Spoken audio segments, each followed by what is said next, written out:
এক গানেই বিশ্বজুড়ে টিকটক, ইনস্টাগ্রাম রিলস এবং ইউটিউব শর্টসে ঝড় তুলেছে বাংলাদেশের নাম। প্রেমিক প্রেমিকার মান অভিমান, ট্রাভেল উইশ লিস্ট কিংবা নেহাতি মজার কোনো পরিস্থিতি বোঝাতে বিশ্বজুড়ে হাজার হাজার মানুষ তৈরি করছেন লিপসিং, কমেডি রিলস এবং ভ্রমণ ভিডিও। আর সেখানেই ব্যবহার করছেন you never take me to Bangladesh লাইনটি, যা রাতারাতি নজর কেড়েছে কোটি কোটি মানুষের।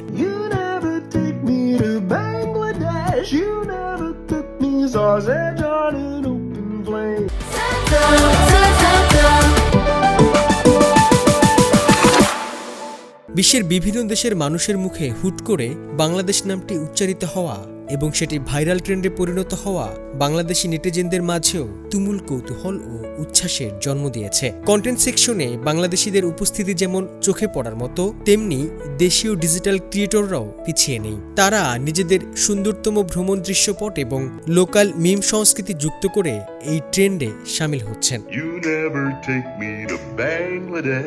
আমেরিকান সঙ্গীত শিল্পী ইয়ন ম্যাককলেনের লেখা মাত্র ৪৯ সেকেন্ডের এই স্নিগ্ধ ও ক্যাচি ট্র্যাকটি এখন সারা বিশ্বের কন্টেন্ট ক্রিয়েটরদের প্রিয় ব্যাকগ্রাউন্ড স্কোরে জায়গা করে নিয়েছে। তবে গানের লিরিক্স যতটা না গুরুত্ব পাচ্ছে, তার চেয়েও বেশি জায়গা করে নিয়েছে এর উইটি বা রসবোধ সম্পন্ন আবেদন। একটি গান কিভাবে কোনো ভৌগোলিক সীমানা না মেনে মুহূর্তের মধ্যে বিশ্বমঞ্চে একটি দেশের নাম ছড়িয়ে দিতে পারে, এই মিম ট্রেন্ডটি তারই উজ্জ্বল প্রমাণ।